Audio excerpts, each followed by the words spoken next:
പ്രധാനമന്ത്രി വരുന്ന വഴിയിൽ ജനങ്ങൾക്ക് വെളിച്ചം നൽകാതിരുന്നത് വലിയ തെറ്റാണെന്ന് ശോഭാ സുരേന്ദ്രൻ. ഇതിന്റെ ഗൂഢാലോചനയിൽ മുഖ്യമന്ത്രിക്കും പങ്കില്ലെങ്കിൽ വകുപ്പ് മന്ത്രിയോട് വിശദീകരണം തേടണമെന്നും അവർ ആവശ്യപ്പെട്ടു.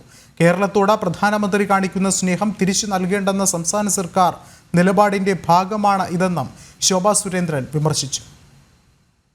പ്രൈം മിനിസ്റ്റർ വരുന്ന തെരുവീതികളിൽ വിളക്ക് കത്താതിരിക്കുക എന്ന് പറഞ്ഞത് അത് അക്ഷന്തവ്യമായിട്ടുള്ള ഒരു കുറ്റമാണ്.